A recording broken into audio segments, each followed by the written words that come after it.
There are those who speak and those who listen. But every so often, someone shows up who does both with uncommon purpose and an open notebook in hand.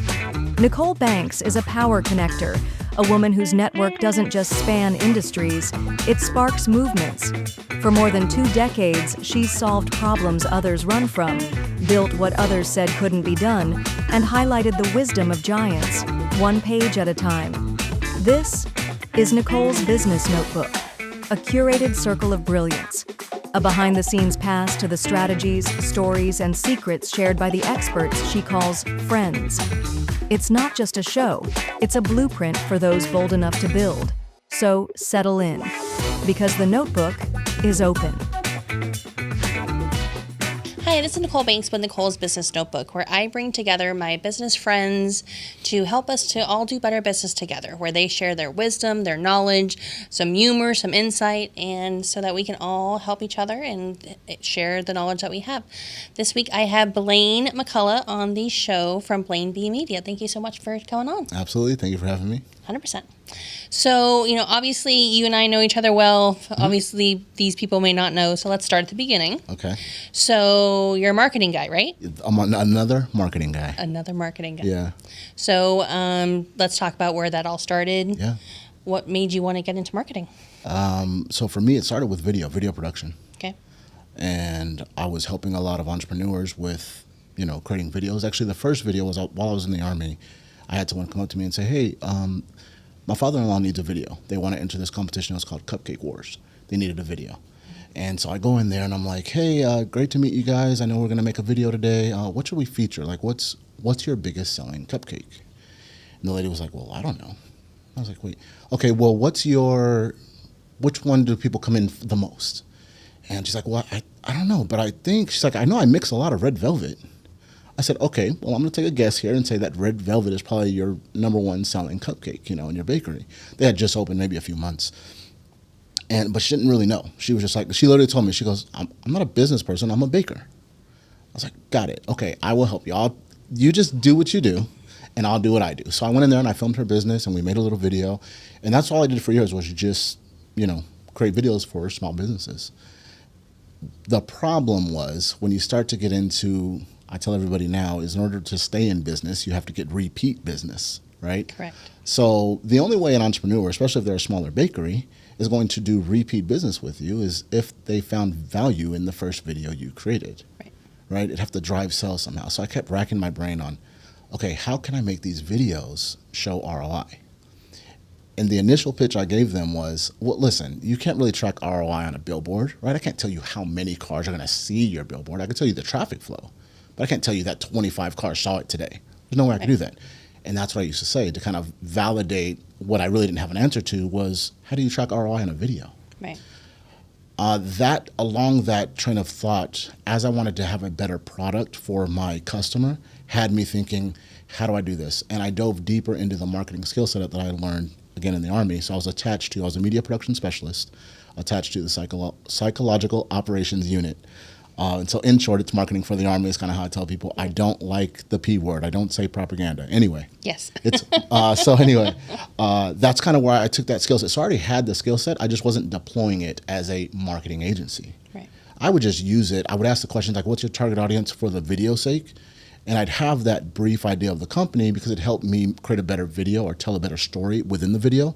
But I wasn't utilizing it for the company as a marketing strategy. I was just using it as a tool to create the video. But I realized, wait a minute, there's no point in me. I can give you the best video in the world, the best lighting, the best audio, the best cameras. But if we don't have a solid strategy as to what happens next after they watch the video, then I'm not here just going to hawk videos just to, sell them. Right. I wanted to have intention. I wanted to have purpose and impact. So I had to take a step back and go, well, let's create the full marketing strategy.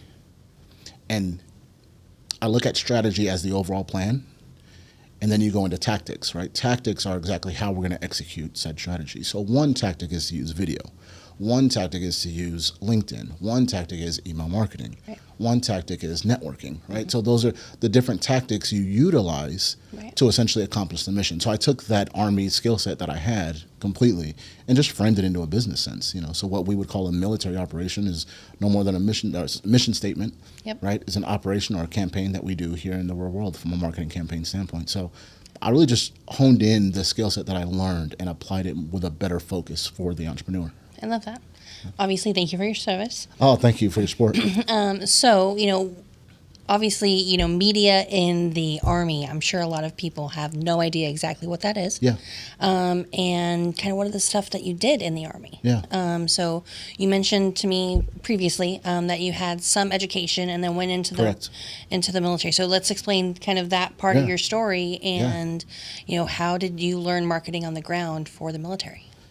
Well, it started with, I went to school out here in Tempe. There's a school, used to be here, Collins College Trade School. My man went there. And, awesome, awesome. So I went there, and I was there for media art and communication. Actually, let me back up a little bit. I started in programming. So my whole goal was I grew up in a very conservative Christian household. And so at the time, I could not play with the PS5 games and the Sega games, right? Because I didn't really have a Christian base to them. My mom was hardcore. Yep. The motto in our home was, if Jesus didn't do it, you can't do it. So Jesus didn't play video games, so I couldn't play, right? Yeah. I had Nintendo, but that was it. But anyway, just at the stage, I went into the idea of, I want to create video games that church kids can play. And so that's why I went into programming. So I wanted to learn how to make video games, ultimately for myself that my mom would approve of, so I can have fun playing video games. But I saw that, there's got to be other Christian kids out there that want not violence and stuff like that. Anyway, as I'm going through that program, they hand me a book by Michael Hagee, How to Write Scripts That Sell. The idea was that every interactive media that we utilize, even in a video game, there was a script that you had to follow. This was essentially story. Then I would read the book Story by Robert Mackey. Now, these were 2 screenwriting books that I read. And I'm like, wait, I'm in a programming class, learning communication. But what they handed me was books about story and film. And then there was a joke someone said in the lunchroom, much how Army and Navy guys joke with each other, that the guys who are in the game design program were really filmmakers who couldn't hack it. Oh, okay. So I said, you think I can't make a film? Excuse me, yeah. Right? And the reason why they couldn't hack it was because they didn't have the people skills to actually direct people. They had to direct digital characters in a video game. That was kind of the rub, right? So I said, okay, I'm going to show you. I'm going to go join the film program. I changed my major and I joined the film program because I was very intrigued by the story element of what that was. I was in theater growing up as a kid, so I went down the path that called to me, right? Yeah. My calling, if you will, right? So I did that, and I did media art and communication, and I'm walking home one day. I had just graduated, like in October of 2007. I'm walking home. I'm working part-time at the YMCA down in Chandler. Yep. And it's about 100 degrees, some plus odd, you know what I mean? And I'm walking, and I see this Army recruiter pull up. Well, no, I see the car drive by. And I'm like, oh, man, the Army, that might be cool. But I keep walking because I got to get home. I stop at a Circle K to get something to drink. That same Army recruiter pulls in. He's filling up his gas tank. And I'm like, oh, man, that's interesting. That's it. Yeah, Army, cool deal. I kept walking. I get about 10, 15 minutes down the road. He drives up beside me. Hey, you need a ride? As I'm drinking the rest of my Gatorade and sweating, Yeah, I'll take a ride, not knowing he's setting me up for the kill at this point, know. And I get in the car, and he's like, so what do you want to do? I'm like, well, I just graduated from media. I got my degree in media art and communication. He goes, well, yeah, we have media jobs in the Army if you want to do that. I said, you don't have media jobs in the Army. Like, all I know of is like what I see. I know Rambo, right? That's like my extent of knowledge of what the Army does at that point. Yeah. And so I'm like, you don't have media jobs in the Army? He goes, yeah, we do. I said, if you have a media job in the Army, I'll sign up right now. He goes, well, what are you doing? I go, well, I'm heading home. He goes, well, I'll take you home. He meets my mom and dad and, talks to them. And again, I have no idea what's coming, right? Mm-hmm. My mom and dad are like, oh, this will be great for you. Yeah, college gets paid for you. This will be your money coming in. And, oh, man, I'll make a lot of money. When you're working part-time at the YMCA, making $300 every 2 weeks, $1,000 a month is a lot of money, right? 100%. So I was like, oh, man, I'm independent. I'll be on my own. I'll be, right? Yeah, travel the world. Yeah, exactly. I'll travel the world. That was the other thing that got me. And so they go, well, we're in a time of war. I said, oh, I'm fine with that. I said, can I take my camera with me? If I can take my camera, I'll go to war. as long as I can document the soldier lifestyle, right? Wow. And they're like, yeah, of course. Again, I'm telling them exactly, exactly, yeah. and they're just like playing into it, like, yeah, we could do that. Yeah, we could do that. They're just reeling me in. Yeah. And so I signed up. Right, so that was October. I would sign up, and by January 8th, I was off to basic training. And from there, I started to learn teamwork and team building. Obviously, in basic training, you're learning all these kinds of things. And then you go into what they call AIT, Advanced Individual Training, where now you're going to focus on your specific MOS, or Military Occupation Specialty. And for me, I was a 25 mic, a multimedia production specialist. And I learned everything from, graphic arts, computer graphics, website design. I mean, they run you through the ringer. No matter what the media outlet was, the Army trained me on how to utilize it effectively. And not just utilize it from the standpoint of, I can drag and drop some elements on a page, but understanding the psychology behind why are we picking that color? Why are we maybe using one medium, meaning why would we use radio versus TV, or why would we use a website versus a graphic, flyer? So all of those nuances is what I just began to learn while I was in the Army. And then I deployed down to Ecuador. So I was in Ecuador for 6 months, and I worked for the U.S. Embassy there, and I had a team of guys that I worked with. And while I was with them, the psychological operations specialists, their job was to create essentially a market research report. So we were boots on the ground asking questions. Hey, what do you like here? What do you like there? Because you had to know your target audience. Right. What good is it to create a flyer or in this case, why would I create a website when we know there that their number one way to receive media is not internet? There's maybe a few handful of internet cafes in the middle of the city. Right. But when you get to rural areas, there's no internet. Right. So we had to create radio campaigns. So we'd sit in a booth like this, record some audio, and we'd put out, and then it was in Spanish. So then we had to learn how to translate, and we learned a little bit of Spanish there. Yeah. And it was just all that experience of creating different forms of media as it related to a very specific targeted audience. And I realized that that's where the effectiveness comes in. When you're focused on exactly who you want to talk to and deliver the message in the medium that they can, grab, or that's most accessible to them, you're more than likely to have the desired result, which for us, the desired result became, we want to see an increase in XYZ. Right. And everything was tracked and measured. And that's just, so I didn't know it was marketing agency at the time. I was just doing what we did in the military, doing what we did in the Army. I then later started to realize, marketing for the Army, right? Okay. And that really came to light because they sent me to training with, it was the American Management Association. And they sent us out to train for like a whole 2 or 3 days seminar. And it was all just marketing. And I was like, wow, just all the information that they gave us. I was like, this is so valuable for businesses to really learn. And that's... I love that. Yeah. So that now has evolved into Blane B Media. Yeah. So what's your specialty? What are you called to do? Who's your target client?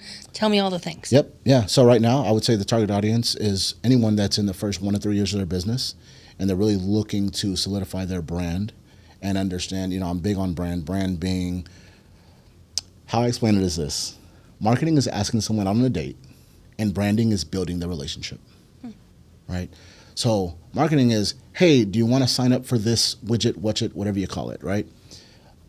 That's asking them, hey, do you want this thing that I'm offering you? And you can have a great date, go out, we go to dinner, everything's good, but it doesn't necessarily mean that you're going to live forever off into the sunset. And so from a business standpoint, you can ask people all day, hey, do you want to buy my whatever for $9.99? And they'll say, yeah, but this goes back to the repeat business. The repeat business is, what are you doing to give the client the very best customer experience? And so what I do is help the entrepreneur realize that they need to be intentional, one, about awareness. If nobody knows you have a business, then you don't have a business. Okay. Every company should be running some kind of awareness campaign. Something that says, hey, we're here. I tell people like this, 15 minutes saves you 15% on car insurance. Do you know the company? Geico. And why do we know that? Because we've heard them say it. Yeah. We've heard them say it for years, the exact same message every single time. Yep. Right? And that's the awareness. So you need to have some campaign always running that is constantly reminding your audience of who you are and what you do. And if you do that enough over a period of time, hence the campaign is a length of time, you will start to see your target audience respond to the ad that you're offering them. Oh, I'm looking for car insurance. And yeah, I don't want to spend more than 15 minutes on a phone call. That sounds good. And yes, I do want to save 15% on my car insurance. Or more, right? And so as those things start to, you check those boxes, they're checking the boxes in their head. Now they make the phone call. Right. You need that for your business. What's your core message to your target audience? I love that. You know, you and I have had a lot of conversations about marketing, marketers in general. Yeah, I love marketers. You know, That's why I'm another marketing guy. And you're, you know, definitely on your soapbox about this. But I know that one thing that we've talked about is a second opinion. So Yes. can you tell me why you're passionate about that? Why you think that that is something that business owners need to think about that they may not? I mean, we go to a doctor, we get a second opinion like it's a Tuesday. But you know, when it comes to marketing, it's something that you know I didn't even really think about until you brought it up. So can you kind of expand on that? Yeah, absolutely. The reason why I think, great point. You said we go to a doctor to seek a second opinion all the time. One of the things, I say this with love, one of the things entrepreneurs tend to do is because they want to get to the revenue, they'll take the first option that comes in front of them. Oh, you do websites? Yes, I need a website. Can we start tomorrow? And they pay for the guy to do the website. Well, that guy and I know because I did the same thing. When I did videos, I never asked, do you have a website? I never asked, do you have business cards? Do you have any other? I just sold whatever my thing was. And this is why I say I love marketers. Because every marketer has their thing. I say this all the time. You talk to 100 marketers, you're going to get 100 opinions. Right. Every marketer has a different way of doing their thing. At the end of the day, here's what I care about, the result. Right. The reason why it's important to get a second opinion is because if you've already paid, and I've talked to people that are like, I've already spent, they're already frustrated. By the time they get to me, oh, another marketing guy. I already spent $10,000 on marketing and nothing came from it. Yeah. That's typically the reaction I get. Somewhere between 10 and, I don't care if it's $1. People don't want to spend $1 on marketing and not get a result, right? So that's where kind of the idea of going, well, hey, I'd love to just offer a second opinion. You don't have to hire me full time. I know you probably already have a marketing guy and or you've already, spent X amount on marketing. I'm not here for you to say, let's spend another $10,000 with me. But I do think you should pay for at least a second opinion, just a much smaller, lower barrier to entry, a lower ticket offer, some would say, right? That you can then pay to just get another marketer, professional marketer, to look at what the last marketing guy said or agency said, and just go, oh man, yeah, these guys are spot on. Hey, keep going in that direction. You're getting the result that you want. Here's the other part of the problem. The entrepreneur, they're not a marketer. They don't know what questions to ask. So when you put another marketer in the room, I can say, oh, okay, did you look at this? Did you look at this? Did you look at this? Oh, I didn't think to look at that. I know you didn't because it's not what you do. You're focused on, back to the cupcake lady, you're focused on baking. You're not focused on the numbers of how many are sold. Right. And is a certain season, certain time of the year. Were you selling more in the summer or more in the winter? Right. That might change how much you might order, which could directly affect your cost in business. So sometimes, and this is the other reason why I backed off from just doing video, I realized that some of the problems in the business weren't all just related around they needed more videos. Sometimes it was, we might need to change the messaging on that marketing campaign. Right. Or they might be having you do 100 TikTok videos and maybe you should do 50 TikTok and 50, pick a platform, right? Instagram or something like that, right? You might want to vary it up a little bit or something altogether. But to have someone be able to take a bird's eye view and know what the result should be, and then advise from that point of a second opinion. So it's a smaller price point that you'd pay for second opinion. So you're not paying a full price for a whole other marketing agency. You're just paying for someone to get eyes on it and give you a better, I have no skin in the game in your business, right? I just want your success. So I'm going to say, hey, they did well here. They didn't do well there. Correct. Or not so much that they didn't do well, because here's the thing how marketing goes. It's not so much that it didn't work. What we want to know is if you didn't get the result you wanted. It could have worked. My thing is this, if you got a result, then something worked. Right. Meaning the result could be that it's not a desired result. Well, then that lets us know we need to change kind of what we're doing. Right. And that's kind of how I take the second opinion kind of approach. Yeah, I love that. One thing, kind of further when you're tracking the success, is it conversions? Is it, leads? Is it people in the door? Is it phone calls? There's so many different things that can be kind of quantified as being successful. And if they're not the intended result, then you're kind of stuck where you're at. So, I think that's a great point. So I'm going to kind of put you on the spot here. All right, here we go. One of the conversations that we've had about businesses that we've worked together on and that whole thing is your two people on your shoulder. Oh, yeah. Okay. Yeah. I think that this, and kind of going through this, would be great for entrepreneurs. Yes. Just because I think that a lot of us are kind of in that, we want to do good, but we still want to get paid. Absolutely. And I think that you kind of put it very eloquently. Okay. So can you share your shoulders? Absolutely. So I tell everyone I've got a greedy capitalist on one side, and he's all about let's get the revenue, let's get the profits, right? But I also have the angel. That's all about love, peace, love, compassion, and I'm here for all of the good feels and the humanitarian efforts. And in between, I am the balance in between those two.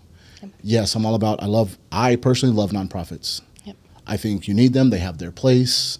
They have their place within the corporate structure to, for tax purposes, right? And then that's the balance, right? What I've seen happen, and I've even done this myself, because I cared so much about people. This is where I want entrepreneurs to really understand. You can have a great mission that you care about people. Mm-hmm. I get that. I love that. I'm all here for that. But if your business does not make money, you can help no one. Correct. You have to find the balance between the two. Yep. However, the greedy capitalist only cares about how are we generating revenue this quarter? Mm-hmm. And did we generate more revenue? And this is where I think when people don't understand the fullness of business, and I think it's different. On the corporate level, it's completely different than a small business, correct, mom and pop shop. On the corporate level, yes, we hear the horror stories of they don't care about the people. They just care about making their investors and shareholders more and more money. That's where that comes from. Because if they're going to invest their money, they want a ROI, return on investment. So that is all they care about. So what tends to happen is within that ecosystem of corporate world, it tends to be heavily driven by the greedy capitalists, and that's why I use that reference. Yeah. For a smaller business, that's not really why we're in. I've met more entrepreneurs that are not in business to make money. They just genuinely see a need in their community or, nationwide, whatever the case may be, even worldwide. A lot of people have global, endeavors. Like, I want to help people all over the world. You are helping people all over the world, but you're not doing it for the money. Correct. You're doing it because you genuinely want to help people. The problem is this can also, the same way you can have a greedy capitalist and it gets overweighted, mm-hmm, where all they're thinking about is money, all we can be thinking about on this side is just the heart of business. Yep. And I just want to help people. And you can help people so much that, imagine if you had 100 pounds of grain or whatever the case may be, and let's just assume that for every pound you can help a certain amount of people, one person, mm-hmm, right? That means you can help 100 people. If you don't have the greedy capitalist to fill it up with more grain, you run out of the ability to help people, and that's ultimately what you want. So the balance is just that. It's going between those two, saying, how do we drive revenue? And that's what I focus on. Yep. Let's drive revenue, and then a percentage of our revenue, tithing, is often a common church term, right? Our religious term, give back that. Yep. But let's drive revenue and then 10% give back. Right. This guy can have 10%. That's good. And he's happy with that because that's, from a religious standpoint, that's acceptable. 10% is a number that we can all agree on. And oftentimes is what a lot of companies will do. 10 to 15% they'll do as, giving back to whatever effort. So I love that. Yeah.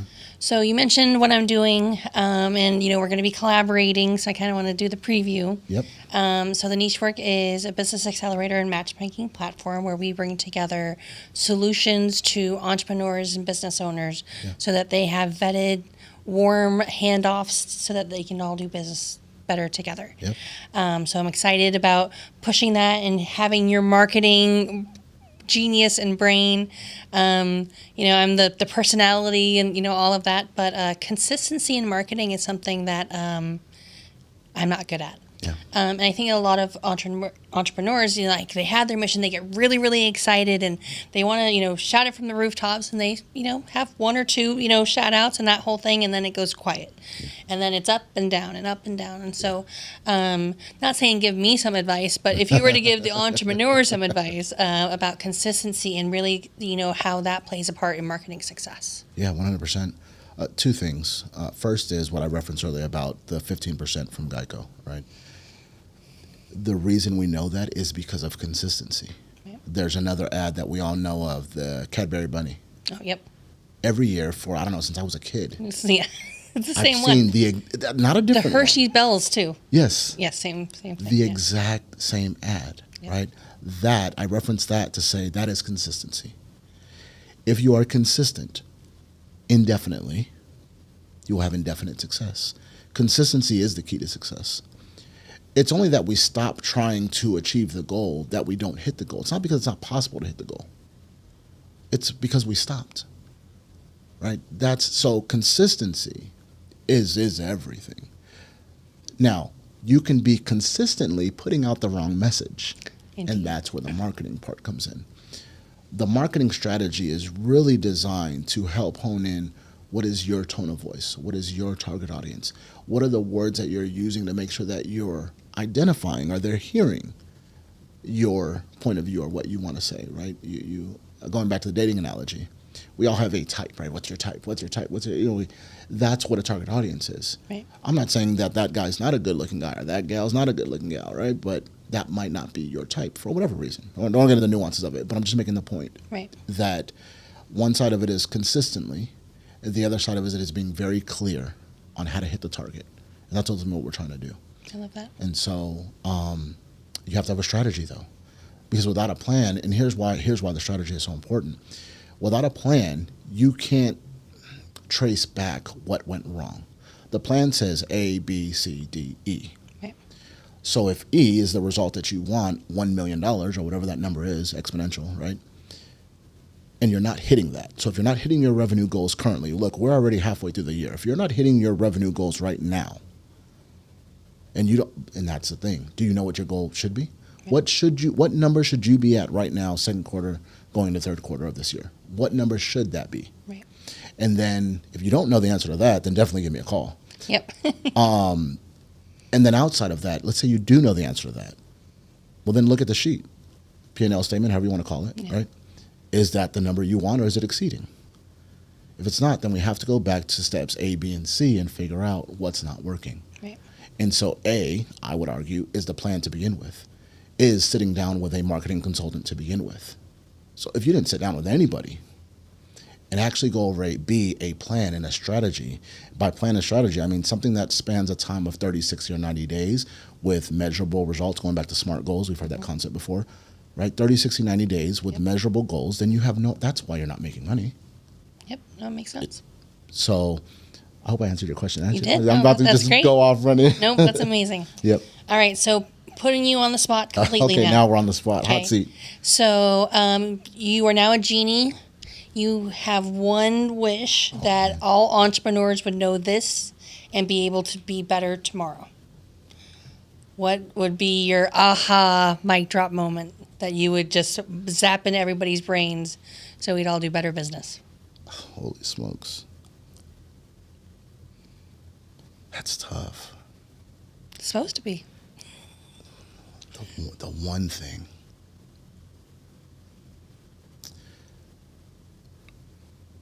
I'm going to cheat a little bit because it's what I say all the time. Entrepreneurs run out of one of two things. They run out of time or they run out of money. So if you're going to go on this journey, you have to decide that before you do, how much time or money do you have to do this? If you count the cost before you build the thing, you'll know whether or not you can finish it. And I'm going to be honest with you, I don't think it's a money thing. I think it's a commitment thing.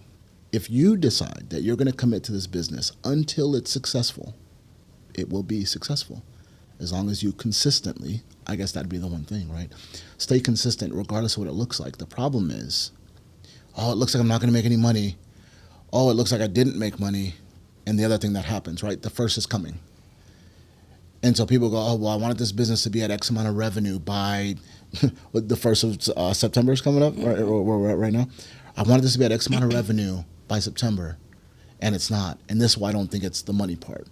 Entrepreneurs run out of two things, time or money. But the reality is we're really only dealing with time.